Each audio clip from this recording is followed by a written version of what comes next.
A lot of salespeople struggle financially and they are thinking to themselves, I'm not doing great in sales because of the economy, or I don't get any training or resources, or I have a bad boss who doesn't support me, I have a bad territory, or I have bad leads. But from my experience, that's not what holds most people back from actually crushing it in sales and earning a killing. It's actually one single thing. That single thing?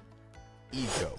That's right, ego. Now you might be thinking, no, I don't have any ego. What are you talking about? I'm only struggling financially because I don't get any training or support at work. Here's the thing, it's simply not true. You see, ego comes in many disguises. It hides itself, so you think it's something else. How do I know? Because when I was broke, I had many of these egos that held me back. Today, I'm gonna share with you 13 of them. And if you think you don't have any, that is exactly the problem. Number one, the blamer ego. Here's the thing, lame people blame people. The blaming ego says, it's not my fault, it's my company's fault, it's my boss's fault, it's the economy's fault, it's my territory's fault, it's X's fault. And that's why I'm struggling and that's why I'm broke in sales. The blamer ego always says it's someone else's fault. They're always pointing the finger at someone else. Do you have this ego? Do you blame other people? Do you make excuses? Then maybe that's the one holding you back. Number two, the know-it-all ego. You see, when I was broke, I thought I knew it all. I just got my college education. I know what I'm doing. I don't need help. I don't need more education. I don't need coaching. I don't need to read books. And guess what happened when I started in sales and business? I almost got fired because I thought I knew it all. The truth was,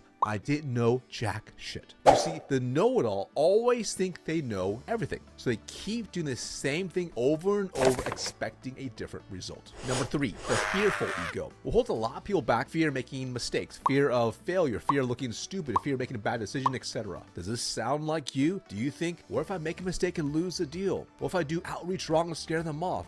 What if I ask too tough a question, make them mad? What if? But what I found is that you must change the what ifs. Change it to what if it does work. Think about it. Before you do something, are you saying to yourself, well, what if it doesn't work? Or what if I lose money? What if I make a mistake? And then what happens if I don't know what to do? I can't figure this out. The what if.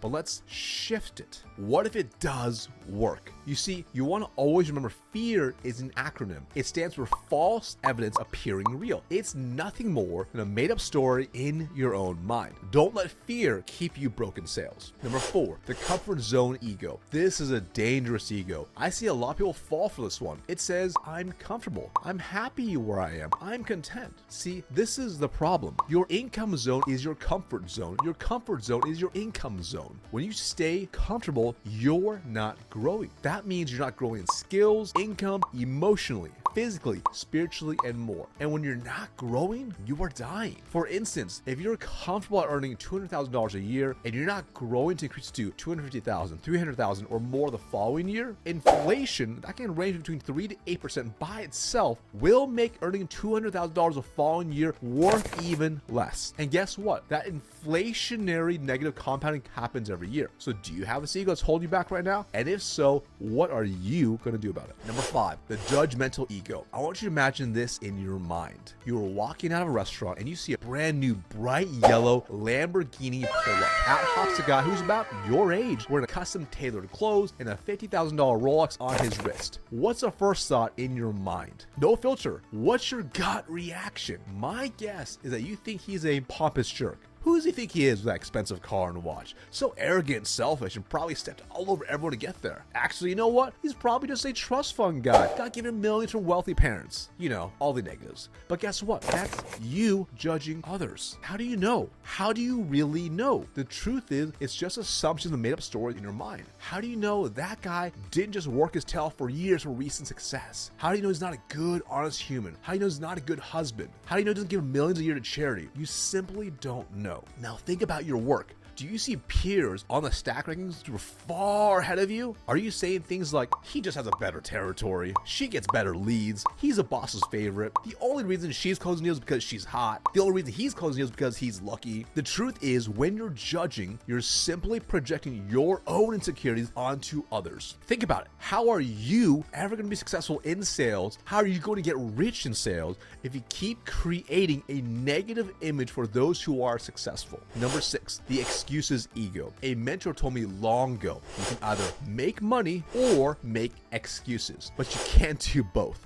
Excuses are simply lies we tell ourselves to make ourselves feel better in the moment. Whether it's, I don't have enough experience to be great in sales, I didn't go to school for this, I don't have any money to hire a coach. It's always, I can't, or I don't. But what happens after we tell ourselves these lies? We're so stuck in the exact same situation we started in. You see, the truth is, you could find a million excuses on why you can't do something, but you only need one damn good reason on why you must do it. Number 7, the people pleaser ego. This is, I want to make everybody happy ego. Seems okay, right? As you're not wanting to rock the boat and you're putting others first. But here's the thing. There's a reason on airplanes, the flight attendants tell you that if there's an emergency, you must put on your oxygen mask on first, because you can't help others if you're struggling. Sometimes in life, you must take care of yourself first so that then you can truly help others even more. Number 8, the justification ego. This is an ego that has you justifying why you don't do something. You're justifying why you can't do it.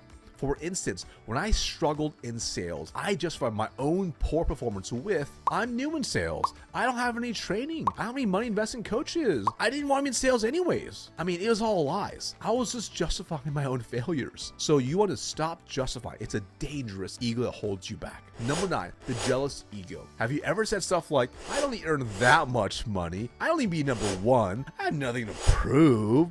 It's not that big of a deal anyways. I don't want to work hundreds of hours a week. This is jealousy. Don't criticize what you have not done, or what you're not even sure you're even capable of doing. Don't judge. I see it all the time on social media and on websites like Reddit and Bravado. People judging this and judging that. But the truth is that when others are criticizing others, it's a reflection on them, as the person who's crushing it is simply reminding them that they are not. And it's a hard pill to swallow. Number 10, the fake ego. This is one of the ones I hate the most. Think back. Have you ever met someone you didn't know, but within seconds of meeting them, you sense you don't quite trust them?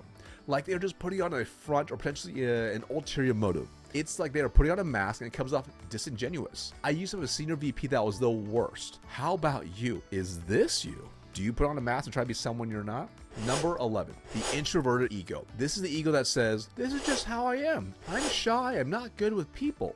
But it's being used as an excuse to not do what needs to be done to be successful in sales. How do I know? Because I'm an introvert at heart. As a kid, I was very shy, especially since I had a speech impediment. I didn't start speaking until I was 4 years old. I was also one of the few Asians in my school, so I always stood out. I didn't want to talk to people, and I wanted to be like a turtle with its head tucked in its shell. Now, I knew I had to overcome this to get what I want in life. So because of me working on me, now I'm a tested ambivert, right in the middle between introvert and extrovert. My point is, don't use your personality as an excuse on why you can't be successful. Number 12, the OPO ego. This is the other people's opinion ego. Be 100% real here. Do you worry a lot about what others will think of you, how you'll be perceived? Like you want to do something, but you worry what others will think, even if deep down you know it's the right thing to do? This is a dangerous one.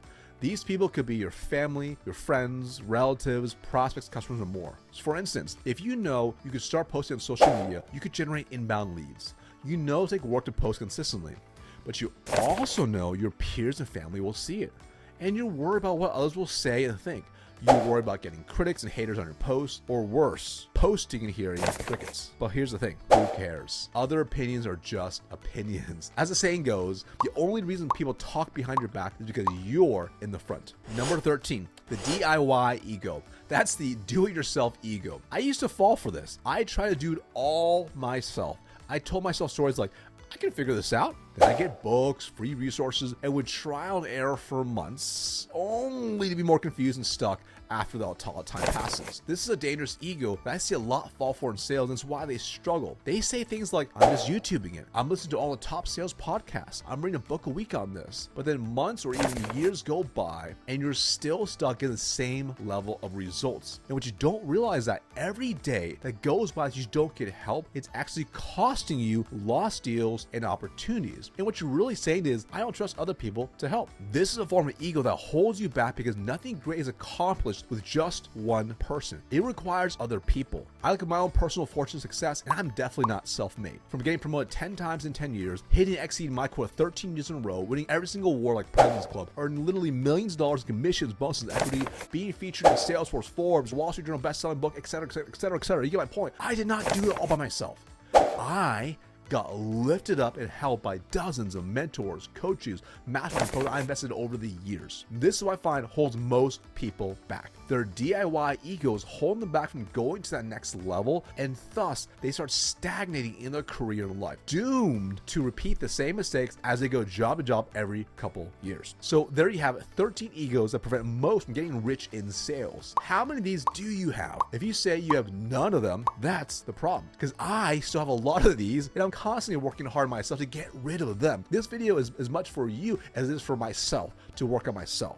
So comment below, which one are you going to work on first? Now, if you are tired of being broke, I'll show you exactly what to do in the next video right here.